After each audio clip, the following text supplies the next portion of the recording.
ஆண்டவராகிய இயேசுவின் இனிய நாமம் மகிமைப்படுவதாக. எழுப்புதலுக்கு திறக்கப்பட்ட வானமும் திறக்கப்பட்ட பலகணிகளும் வாசல்களும் இந்த நாட்களில் மிகவும் அவசியம். யோவானின் சுவிசேஷம் 1ஆம் அதிகாரம் 51ஆம் வசனத்தை வாசிப்போம். அவர் அவனை நோக்கி, வானம் திறந்திருக்கிறதையும் தேவதூதர்கள் மனுஷகுமாரனிடத்தில் இருந்து ஏறுகிறதையும் இறங்குகிறதையும் நீங்கள் இது முதல் காண்பீர்கள் என்று மெய்யாகவே மெய்யாகவே உங்களுக்கு சொல்லுகிறேன் என்றார். எதிர்காலத்தை குறித்த, வரப்போகிற சமுதாயத்தை குறித்த ஒரு எழுப்புதலை தான் இயேசு கிறிஸ்து தீர்க்க தரிசனமாக உரைக்கிறார். இயேசு கிறிஸ்து இந்த உலகத்தில் வந்தவுடனே அவர் இம்மானுவேலனாக வந்தார். தேவன் நம்மோடு கூட இருக்கிறார் என்ற அர்த்தம். 400 ஆண்டுகள் இருண்ட காலமாக இருந்தது. தீர்க்கமான வசனங்கள் இல்லை, தேவதூதர்களுடைய சந்திப்புகள் இல்லை, முற்றிலும் மாறுபட்ட ஒரு உலகமாய் இருந்தது மல்கியா தீர்க்க தரிசனத்துக்கு பின்பு. ஆனால் இயேசு கிறிஸ்து இந்த உலகத்துக்கு வந்தபோது அவர் சொல்லுகிறார், இது முதல் பரலோகத்துக்கும் பூலோகத்துக்கும் ஒரு தொடர்பு. தேவதூதர்கள் ஏறி இறங்குகிறதை நீங்கள் காண்பீர்கள், வானம் திறந்திருக்கிறதை நீங்கள் பார்ப்பீர்கள் என்று ஆண்டவராகிய இயேசு சொன்னார். நாம் வாழ்ந்து கொண்டிருக்கிற இந்த நாட்கள் மகா பயங்கரமான நாட்களாயிருந்தாலும் ஆண்டவர் தம்முடைய தூதர்களின் ஒத்தாசையை அனுப்பி ஆண்டவர் பெரிய காரியங்களை அவர் செய்கிறார் என்று விசுவாசிப்போம். ஆண்டவருடைய மகிமையை நாம் காண்போம். ஒரு அருமையான குடும்பத்தினர் இந்த வாரத்தில் கொரோனா காலத்தில் ஆஸ்பத்திரியிலே அவர்கள் இருக்கும்போது அவர்கள் மிகுந்த ஆபத்தான கட்டத்துக்கு போயிருக்கிறார்கள். அவர்களுக்கு மூச்சு விட முடியாமல் ஆக்சிஜன் லெவல் 61க்கு கீழே போய் தாயார் மரித்து விட்டார்கள். அவருடைய வாழ்க்கையில், இவர்களுடைய வாழ்க்கையிலும் என்ன நடக்குமோ என்று தெரியாத சூழ்நிலை. கணவன் திகைத்து கொண்டிருந்த போது சிலர் போய் சந்தித்து ஆண்டவரை பற்றி சொன்னபோது, இந்த ஆண்டவர் என் ஒய்ஃபுக்கு உயிர் கொடுத்தால், ஆண்டவர் ஜெபத்தை கேட்டால் நான் முழுவதுமாக ஆண்டவரை ஏற்றுக்கொள்வேன் என்று சொன்னபோது, அவர் ஜெபம் பண்ணி அடுத்த நாள் போனபோது அந்த அம்மா கட்டில் எழும்பி உட்கார்ந்து எழுந்து நடந்து சாதாரணமாக மாறிவிட்டார்கள். ஆண்டவருக்கு கொடுத்த அந்த வார்த்தையை நம்பி ஆண்டவரை ஏற்றுக்கொண்டு முழுவதும் அவருடைய குடும்பத்தினர் ஆண்டவரை ஏற்றுக்கொண்டிருக்கிறார்கள். ஆண்டவர் அதிசயமான காரியங்களை செய்கிறார், இன்னும் பெரிய காரியங்களை செய்து கொண்டே இருக்கிறார். வானம் திறந்திருக்கிறதையும் தேவதூதர்கள் ஏறி இறங்குகிறதையும் நாம் பார்க்க ஆண்டவர் கிருபை தருவாராக. ஆதி காலங்களில் தேவதூதர்கள், விழுந்து போன தூதர்கள் இந்த பூலோகத்துக்கு வந்தார்கள். ஆதியாகமம் 6ஆம் அதிகாரம் 2ஆம் வசனம், அவர்கள் என்ன செய்தார்கள் என்று பார்க்கிறோம். தேவகுமாரர் மனுஷகுமார்த்திகளை அதிக சௌந்தரியம் உள்ளவர்கள் என்று கண்டு அவர்களுக்குள்ளே தங்களுக்கு பெண்களை தெரிந்து கொண்டார்களாம். விழுந்து போன தேவதூதர்கள் இந்த பூமிக்கு வந்தார்கள். மனுஷகுமார்த்திகளை அழகுள்ளவர்களுக்கு கண்டு பெண்களை தெரிந்து கொண்டு வாழ்ந்திருக்கிறார்கள். இப்படிப்பட்ட சம்பவங்கள் நடந்திருக்கிறது. அதனாலே அரக்க சந்ததி உலகத்தில் உண்டாகி முழு உலகமும் கரப்ட் ஆகிவிட்டது. மனுஷனுடைய நினைவுகள் பொல்லாதவைகளாக இருந்தது. தேவன் சொன்னார், இந்த மனுஷர்களோடு நான் போராடுவது இல்லை இந்த இவர்களுடைய ஆவியோடு என்று சொல்லி முழு உலகத்தையும் அழித்தார். ஒரே ஒரு குடும்பம் மாத்திரம் தப்புவிக்கப்பட்டது. மற்றபடி கொலை வெறிகள், விபச்சார வேசித்தன ஆவிகள், பொல்லாத கரைப்பட்ட உலகமாய் மாறிவிட்டது. ஆண்டவர் ஜலப்பிரளயத்தினாலே அதை அழித்து 8 பேரை ஆண்டவர் காப்பாற்றினார், நோவாவின் குடும்பத்தை பேழையை கொண்டு. அப்படிப்பட்ட ஒரு காலத்தை நாம் பார்க்கிறோம். விழுந்து போன தூதர்கள், சாத்தான் இந்த உலகத்தை கரைப்படுத்துவதற்காக பல திட்டங்களை போடுகிறான். ஆனால் ஆண்டவரோ தம்முடைய பரிசுத்தமான தூதர்களை அனுப்பி வானம் திறக்கப்பட்டு ஒரு எழுப்புதலுக்குள்ளே நாம் வருவதற்கு ஆண்டவர் விரும்புகிறதை பார்க்கிறோம். சங்கீதம் 24:7 வாசிக்கும் போது, வாசல்களே உங்கள் தலைகளை உயர்த்துங்கள், அனாதி கதவுகளே உயருங்கள், மகிமையின் ராஜா உட்பிரவேசிப்பார். ஆண்டவர் வருவதற்கும் அவருடைய மகிமையின் வருகை வர நாம் வாசல்களை உயர்த்த வேண்டும், கதவுகள் திறந்திருக்க வேண்டும், உள்ள கதவுகள் திறக்க வேண்டும், சபையின் கதவுகள் திறக்கப்பட வேண்டும். இவ்வுலக மக்கள் தெய்வத்தை அறிவதற்குரிய வாஞ்சையோடு தாகத்தோடு கூட இருக்கும்போது தான் மகிமையின் தேவன் இறங்கி வருவார், அவருடைய பிரசன்னத்தை அளவில்லாமல் ஊற்றுவார் என்ற அந்த விசுவாசத்தோடு நாம் இந்த நாட்களில் இருக்க வேண்டும். யாக்கோபு வனாந்திரத்திலே பயத்தோடும் துக்கத்தோடும் எல்லா சொந்த பந்தங்களை விட்டு தனியாய் புறப்பட்டு பேர்சபாவின் வனாந்திரத்துக்கு வந்தபோது சூரியன் அஸ்தமித்தது, சூரியன் அடைந்தது, இருள் வந்தது. ஆண்டவர் யாக்கோபை அந்த சூழ்நிலையிலும் சந்தித்து எதிர்காலத்தில் அவனுடைய சந்ததி ஆசீர்வதிக்கப்பட வானம் திறந்திருக்கிற ஒரு வாசல் அவனுக்கு கொடுக்கப்பட்டதை வேதத்தில் வாசிக்கிறோம். ஆதியாகமம் 28:17. அவன் பயந்து, இந்த ஸ்தலம் எவ்வளவு பயங்கரமாக இருக்கிறது, இது தேவனுடைய வீடே அல்லாமல் வேறல்ல, இது வானத்தினுடைய வாசல் என்றான். அவன் படுத்திருந்த அந்த பூமியிலே இரவு கண்ட சொப்பனத்தில் ஒரு பெரிய ஏணி வானத்துக்கும் பூமிக்கும் நடுவே வைக்கப்பட்டிருந்தது. தேவதூதர்கள் ஏறி இறங்கி கொண்டிருந்தார்கள். தேவன் அங்கே மேலே நின்று கொண்டிருந்தார், அவனோடு கூட பேசுகிறார்.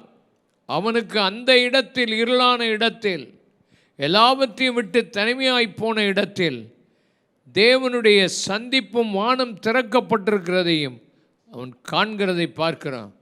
இந்த கடைசி காலத்திலே ஆண்டவரே, இந்த எழுப்புதலுக்காக வானம் திறக்கப்படட்டும், தேவனே தூதர்கள் இறங்கி வரட்டும், நீர் இறங்கி வாரும், சபையை நான் கட்டுவேன் என்று சொல்லியிருக்கிறீரே, பாதாளத்தின் வாசல்கள் அதை மேற்கொள்வதில்லை.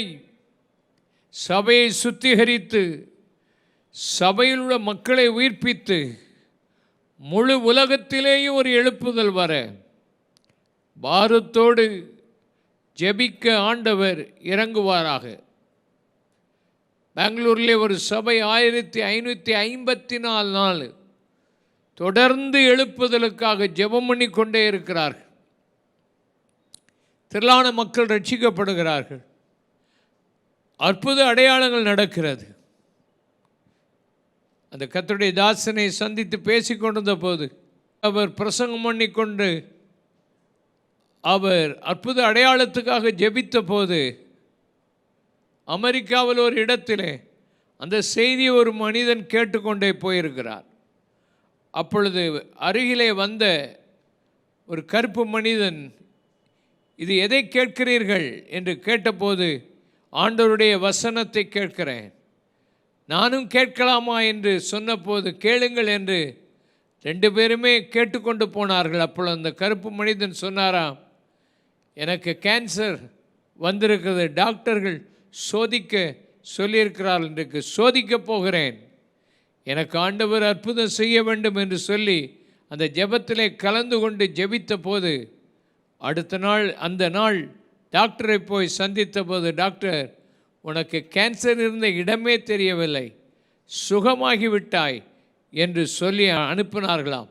அப்பொழுது அடுத்த நாள் அவர் வாக்கிங் போகும்போது அந்த மனுஷர் வருவார் என்று அதே இடத்தில் காத்து கொண்டிருந்த போது அந்த மனுஷர் அந்த செய்தியை கேட்டுக்கொண்டே வந்தபோது இந்த சாட்சியை சொல்லியிருக்கிறார். எத்தனையோ 1000 மைல்களுக்கு அப்பாலே சொல்லப்படுகிற செய்திகள் இன்றைய நாட்களில் அற்புதங்களையும் அடையாளங்களையும் கொண்டு வருகிறது. ஆண்டவர் ஆச்சரியமாக தொடுகிறார் மக்களை. இன்றைக்கும் வானம் திறந்திருக்கிறதை நாம் காண வேண்டும். 1 ராஜாக்களின் புஸ்தகம் 19ஆம் அதிகாரம் 11 முதல் 18 வசனங்களை வாசித்து பார்த்தால், ஓரேப் என்னும் பர்வதத்திலே எலியா வந்து நிற்கும்போது ஆண்டவர் அந்த இடத்திலே இறங்கி வந்து அமர்ந்த மெல்லிய சத்தத்தில் அவனோடு கூட பேசி அவனுடைய சோர்வுகளை மாற்றி அவன் செய்ய வேண்டிய ஊழியத்தை செய்கிறதையும் அவனை தூதர்கள் சந்திக்கிறதையும் அவனுக்கு ஆகாரத்தை கொடுக்கிறதையும் அவனை தட்டி எழுப்புகிறதையும் அந்த அதிகாரத்திலே நாம் வாசிக்கிறோம். ஆண்டவர் சோர்ந்து போனவர்களை இந்த நாட்களில் தட்டி எழுப்பி, படுத்து கிடக்கிற ஊழியர்களை எழுப்பி ஆண்டவருக்காக செய்ய வேண்டிய வேலையை செய்து முடிக்க ஆண்டவர் வானத்தை திறந்து தூதர்களை அனுப்புகிற அனுபவத்தை நாம் பார்க்கிறோம். ஆண்டவர் அப்படிப்பட்ட பெரிய கிரியைகளை இந்த நாட்களில் சோர்ந்து போன ஊழியர்கள், இந்த வார்த்தையை கேட்டுக்கொண்டிருக்க யாராக இருந்தாலும் சோர்ந்து போயிருந்தால் உன்னை அப்படியே விட்டு விலகி போகிற தெய்வம் அல்ல. உன்னை தேடி வந்து உன்னை தட்டி எழுப்பி உனக்கு ஆகாரத்தை கொடுக்கிற தெய்வம். சீஷர்கள் இயேசுவின் உயிர்த்தெழுதலுக்கு பின்பு கூட எப்பொழுதும் இயேசு இல்லை என்று சொல்லி சோர்ந்து போய் மறுபடியும் மீன்பிடிக்க போன போது சோர்ந்து போன அவர்களை மறுபடியும் கண்டு அழைத்து அவர்களுக்கு அற்புதங்களை செய்து அவர்களுக்கு ஆகாரத்தை கொடுத்து என் ஆட்டுக்குட்டிகளை மேய்ப்பாயாக என்று சொல்லி உற்சாகப்படுத்தின அந்த தெய்வம் இன்றைக்கும் மாறாத தெய்வம். அற்புதங்களையும் அடையாளங்களையும் செய்வாராக. பத்மு தீவிலே தனிமையாய் விடப்பட்ட அப்போஸ்தலனாகிய யோவானை ஆண்டவர் வெளிப்படுத்தின விசேஷத்தில் 4ஆம் அதிகாரத்தில் 1ஆம் வசனத்தை வாசிக்கும் போது, இவைகளுக்கு பின்பு இதோ பரலோகத்தில் திறக்கப்பட்டிருந்த ஒரு வாசலை கண்டேன். முன்னே எக்கால சத்தம் போல என்னுடனே பேசின நான் கேட்டிருந்த சத்தமானது, இங்கே ஏறி வா, இவைகளுக்கு பின்பு சம்பவிக்க வேண்டியவைகளை உனக்கு காண்பிப்பேன் என்று விளம்பினது. திறக்கப்பட்டிருக்கிற ஒரு வாசலை பத்மு தீவிலே தனியாக யோவான் கண்டான் என்பதை பார்க்கிறோம். மற்ற செய்திகள் எல்லாம், சபையை குறித்த காரியங்கள் எல்லாம், எத்தனையோ குறைகளை பற்றி கேள்விப்பட்டு சோர்ந்து போன அவனுக்கு ஆண்டவர் மேலே கொண்டு போய் பரலோகத்தின் ஆராதனைகளையும் மகிமையும் காண்பித்த போது, எவ்வளவு மகிமையான ஒரு அனுபவம்!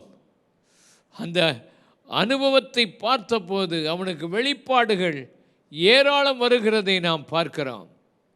தெய்வம் அவனோடு கூட தான் செய்ய போகிற கடைசி காலத்தினுடைய மகிமையை அவனுக்கு வெளிப்படுத்தி காண்பிக்கிறார்.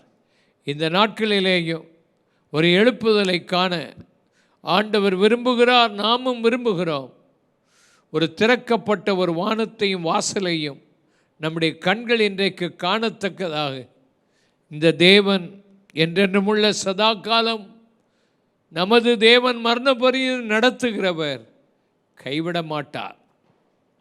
வாழ்க்கையில் பெரிய காரியத்தை செய்வார் என்பதை நாம் பார்க்கிறோம். எசேக்கியேல் தீர்க்கதரிசன புஸ்தகத்தை படிக்கும்போது எசேக்கியேல் 1:1 வாசிப்போம். 30ஆம் வருஷம் 4ஆம் மாதம் 5ஆம் தேதியில் நான் கேபார் நதி அண்டையிலே சிறைப்பட்டவர்கள் நடுவில் இருக்கும்போது சம்பவித்தது என்னவென்றால், வானங்கள் திறக்கப்பட தேவ தரிசனங்களை கண்டேன். 2வது வசனம், அது யோயாக்கீன் ராஜாவுடைய சிறையிருப்பின் 5ஆம் வருஷமாக இருந்தது. 3ஆம் வசனம், அந்த 5ஆம் தேதியிலே கல்தே தேசத்தில் கேபார் நதி அண்டையில் பூசி என்னும் ஆசாரனுடைய குமாரனா எசேக்கியேலுக்கு கர்த்தருடைய வார்த்தை உண்டாகி அங்கே கர்த்தருடைய கரம் அவன் மேல் அமர்ந்தது.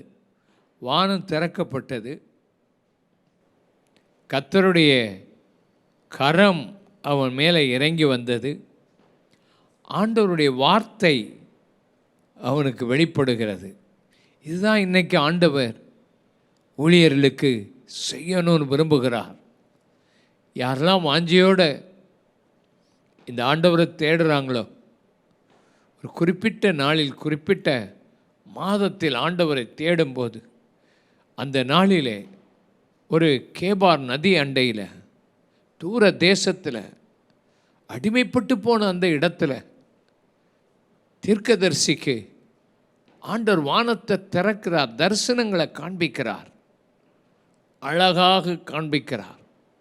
எசேக்கியேல் தீர்க்கதரிசன புஸ்தகத்தை வாசித்தா எப்படி தரிசனங்கள், எப்படி ரதங்களின் சத்தங்கள், உருளைகள் இவைகளெல்லாம் ஓடிக்கொண்டிருக்கிறது, எப்படி ஆலயத்துக்குள்ள இருக்கிற மனுஷர்களுடைய நிலைமையை காண்பிக்கிறார், எப்படி தேவ மகிமை ஆலயத்தை விட்டு போயிட்டு திரும்ப எப்படி மகிமை வருகிறது, எப்படி உலர்ந்த எலும்புகள் உயிரடைகிறது, எப்படி தேவனுடைய ஆலயத்தின் வாசற்படியிலிருந்து ஒரு நதி ஓடி அது சகலவற்றையும் பிழைக்க வைக்கிறது. ஆச்சரியமான அனுபவங்களை தீர்க்கதரிசிக்கு காண்பிக்கிறார். ஒரு ஜீவ நதி, எழுப்புதல் நதி ஓடி வரப்போகிறது. உலர்ந்த எலும்புகள் உயிரிழைந்து சேனைகளாய் மாறப்போகிறது. கர்த்தர் ஒரு புது இருதயத்தை, ஒரு புது ஆவியையும் கர்த்தர் கட்டளையிட்டு பழையவைகள் கல்லான இருதயத்தை எடுத்து போட்டு சதையான இருதயத்தை கொடுத்து ஆவியை நமக்குள்ளே வைத்து கட்டளைகளின்படி நடக்க வைக்க போகிறார். இப்படிப்பட்ட தெய்வம் நமக்கு வானங்கள் திறந்து காரியங்களை செய்ய ஆயத்தத்தோடு இருக்கிறார். அவரை நோக்கி பார்ப்போம். அப்போஸ்தலனாகிய பரிசுத்த பவுல் தன்னுடைய வாழ்க்கையில் தனக்கு வந்த வெளிப்பாட்டை 14 வருஷத்துக்கு பிறகு சொல்லுகிறதை பார்க்கிறோம். 2 கொரிந்தியர் 12ஆம் அதிகாரம் 2ஆம் வசனத்தை நாம் வாசிக்கும்போது, கிறிஸ்துவுக்குள்ளான ஒரு மனுஷனை அறிவேன், 14 வருஷத்துக்கு முன்னே 3ஆம் வானம் வரைக்கும் எடுக்கப்பட்டான். அவன் சரீரத்தில் இருந்தானோ சரீரத்துக்கு புறம்பே இருந்தானோ அதை அறியேன், தேவன் அறிவார். அந்த மனுஷன் பரதேசிக்குள் எடுக்கப்பட்டு மனுஷர் பேசப்படாததும் வாக்குக்கு எட்டாதுமாகிய வார்த்தைகளை கேட்டான் என்று அறிந்திருக்கிறேன். வானம் திறந்திருக்கிறது. ஆண்டவர் அப்போஸ்தலனாகிய பரிசுத்த பவுலை 3ஆம் வானம் வரைக்கும் கொண்டு போய் மனுஷர் பேசாத வார்த்தைகள் அவன் கேட்க அதனுடைய பெரிய தரிசனங்களை கண்டதை பார்க்கிறோம். அதை அவன் பெரிதாக விளக்கி காண்பிக்கவில்லை. காரணம், அவனுக்கு வெளிப்படுத்தப்பட்ட அந்த வெளிப்பாடுகள் நிமித்தம் அவன் தன்னை உயர்த்தாதபடி, அவன் தன்னை காத்து கொள்வதற்கு, தாழ்மை உள்ளவனாக இருப்பதற்கு ஒப்பு கொடுத்தான். அருமையானவர்களே, இந்த ஆண்டவர் இப்படிப்பட்ட தரிசனங்களை தந்து மகிமையான அனுபவங்களை ஊழியர்களுக்கு ஆண்டவர் கட்டளையிடுவாராக. இயேசு கிறிஸ்துவுக்கு லூக்கான சுவிசேஷம் 3ஆம் அதிகாரம் 21ஆம் வசனத்தை நம்ம வாசிக்கும்போது, ஜனங்கள் எல்லாரும் ஞானஸ்நானம் பெற்ற போது இயேசுவும் ஞானஸ்நானம் பெற்று ஜெபம் பண்ணுகையில் வானம் திறக்கப்பட்டது அவருக்கு. இயேசு எல்லாரும் ஞானஸ்நானம் எடுத்து போனாங்க. ஆனால் இயேசு ஞானஸ்நானம் எடுத்த போது வித்தியாசமான சம்பவம் நடக்குது. காரணம், எல்லாரும் சும்மா ஞானஸ்நானம் தண்ணியில் இறங்கி ஏறி போனாங்க. இயேசுவோ ஜெபம் பண்ணினார் என்று தெளிவாக பார்க்கிறோம். இயேசு ஞானஸ்நானம் எடுக்கும்போது மிகுந்த ஜெபத்தோடு ஆண்டவருடைய நீதியை நிறைவேற்றுவதற்காக அவர் புறப்பட்டு வந்து யோவான் ஸ்நானகன் கையிலே தன்னை தாழ்த்தி அவர் ஞானஸ்நானம் பெறும்போது வானம் திறக்கப்படுகிறது. ஆவியானவர் இறங்கி வருகிறார்.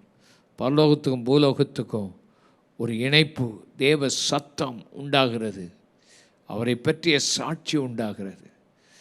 இப்படிப்பட்ட இந்த நல்ல அனுபவங்களுக்காக கர்த்தரை துதிக்க வேண்டும். அந்த இயேசுவோடு பிதா பேசினது போல உங்களோடும் கூட பேசி உங்களையும் உயிர்ப்பித்து நடத்த வல்லமை உள்ளவர். இப்படிப்பட்ட நல்ல அனுபவங்களை ஆண்டவர் நமக்கு தருவாராக. உங்கள் வாழ்க்கையில் கவனமாக இருக்க வேண்டிய காரியங்கள், உங்களுக்கு வானம் அடைக்கப்பட்டிருக்கக்கூடாது. பிசாசானவன் நம்முடைய ஜெபங்கள் மேலே போக முடியாதபடி அடைத்து போடுகிறான் வானத்தை. நீங்கள் இருக்கிற வீடுகளுக்கு மேலே வானம் திறக்கப்படணும். உங்கள் ஜெபம் பரத்துக்கு போகணும். நீங்கள் வாழுகிற வட்டாரங்களிலே வானம் திறக்கப்படணும். வானம் அடைக்கப்பட்டிருக்கக்கூடாது. 2ஆம் வானத்தில் சத்துருவாகிய பிசாசு ஆளுகை செய்து கொண்டிருக்கிறான். அவன் அங்கிருந்து தள்ளப்பட போகிறான். அவனுடைய ஆளுகை முடிவடைய போகிறது. எந்த வட்டாரத்திலே ஊக்கமான ஜெபம் இருக்கிறதோ அந்த வட்டாரங்களிலெல்லாம் ஆவியான ஊற்றப்பட போகிறார். உங்கள் வீடுகளுக்கு மேலே வானம் திறந்திருக்கணும். தேவதூதர்கள் ஏறி இறங்குகிற இடமாக மாறணும். சபைகளிலே தேவ ஆவியானவர் அசைவாடணும். இந்த பிசாசு கூட்டங்கள், பலவிதமான பிசாசை ஆராதித்து கொண்டிருக்கிற, பில்லி சூனியம் வைக்கிறவர்கள், மந்திரவாதிகள், இவர்கள் எல்லாரும் பலவித காரியங்களை செய்கிறார்கள். அந்த செய்து வானத்தை அடைக்கிறதற்கும் ஜெபத்துக்கு தடையையும் பதில் கொண்டார வராதபடி உன்னை கட்டி போடுகிறதை பார்க்கிறோம். இப்படிப்பட்ட செயல்களை அநேக செய்து வருகிறார்கள். நிறைய பேர் பாதிக்கப்பட்டது உண்டு. பாதிக்கப்பட்ட ஒரு மனுஷன், இதற்குள்ளே மாட்டின ஒரு மனுஷன் சொன்ன காரியம், அநேக விசுவாசிகள் ஜெபம் பண்ணுகிறார்கள். அது ஒரு புகையைப் போல எழும்புகிறது, அது மறைந்து போகிறது. சிலர் செய்கிற ஜெபம் உண்மையாக செய்கிறார்கள், பரிசுத்தமாக செய்கிறார்கள். ஆனால் அது ஓர் அளவுக்கு தான் போகிறது. ஒரு புகை ஸ்தம்பமாக மாறுகிறதை தவிர 2ஆம் வானத்தை கிழித்து எரிகிற ஒரு அக்கினியின் ஜெபம் இல்லாமல் போகிறபடியினால் அது வானத்துக்கு ஜெபம் போக ஏறெடுக்கப்பட முடியாமல் போய்விடுகிறது. உன் குடும்பத்தில் பல கட்டுகள் இருக்கிறது, பல போராட்டம் இருக்கிறது, பல நெருக்கங்கள் இருக்கிறது. உன் ஜெபம் கேட்கப்படாதது போல இருக்கிறது. கர்த்தர் பிசாசின் கிரியைகளை அழித்து தேவதூதர்களை ஆண்டவர் அனுப்பி உனக்கு இந்த நாட்களிலே ஒரு எழுப்புதலை தர, ஊக்கமாய், உறுதியாய், அக்கினியாய் உன் ஜெபம் மாற ஆண்டவரை நோக்கி ஊக்கமாக ஜெபிக்கும்போது ஆண்டவர் பெரிய காரியங்களை செய்வார். தியோடர் எஃபியாங் என்ற தேவனுடைய மனுஷன் ஒருவர் இருக்கிறார். அவர் தன்னுடைய வாழ்க்கையில் தனக்கு ஊழியத்திலே வானம் திறக்கப்படாமல் இருந்தபோது தொடர்ந்து ஜெபம் பண்ணினார். 30 நாள். இன்னும் மாற்றம் வரவில்லை. தொடர்ந்து ஜெபம் பண்ணிக்கொண்டே இருந்தார். 88வது நாளிலே அவர் படுத்திருந்த போது வானம் திறந்தது. வானம் திறந்து அங்கிருந்து ஒரு அக்கினி மயமான ஒரு உருண்டை ஓடி வந்தது. வந்து அவர் இருந்த இடத்தில் ஒரு பெரிய தேவாலயம் இருக்கிறது போல் இருக்கிறது. அவர் இருந்த இடத்தில் அவரை தொட்டது. அவருடைய நாவு அக்கினிமயமானது. அவர் தொண்டை தொட்டது. ஆண்டவருடைய வார்த்தை வந்தது, இந்த முதல் உனக்கு நான் என் வார்த்தைகளை தருவேன், அக்கினிமயமான வார்த்தைகள் என்று. அது முதல் அவர் பிரசங்கித்த போது ஏராளமான ஆத்துமாக்கள் ரட்சிக்கப்பட்டார்கள். ஏராளமான ஆத்துமாக்கள் ஜெபிக்க வந்தார்கள். ஒரு பெரிய மாற்றத்தை கண்டார். உங்கள் வாழ்க்கையிலேயும் ஆண்டவர் இப்படிப்பட்ட ஒரு மாற்றத்தை தந்து ஆசீர்வதிப்பாராக. வானத்தின் பலகணிகள் உங்களுக்காக திறக்கப்படட்டும். வானத்தின் வாசல்களும் கதவுகளும் திறக்கப்பட்ட ஒரு எழுப்புதலை இந்த தேசத்தில் காண நாம் ஜெபிப்போம். ஆண்டவர் தாமே இந்த வார்த்தைகளை ஆசீர்வதிப்பாராக. ஜெபிப்போம். பரிசுத்த பிதாவே, இந்த வார்த்தைகளை நீர் ஆசீர்வதித்து தருகிறதற்காக ஸ்தோத்திரம். தேவ ஆவியானவரே, உங்கள் நாமத்தை நீர் மகிமைப்படுத்துங்க. ஒரு வல்லமையான தேவ கரம் இறங்கி வரட்டும். இன்றைக்கு இந்த வார்த்தைகளை கேட்ட ஒவ்வொருடைய வாழ்க்கையிலும் வானம் திறந்திருக்கிறதை பார்க்க, தேவ தூதர்களை பார்க்க, தேவனை சந்திக்க, தேவனுடைய வார்த்தைகளை கேட்க அவர்களுக்கு உதவி செய்யும். கர்த்தருடைய நாமம் மகிமைப்பட ஒரு எழுப்புதலை காண உதவி செய்யும். இயேசுவின் இனிய நாமத்தில் ஜெபிக்கிறோம் பிதாவே, ஆமென்.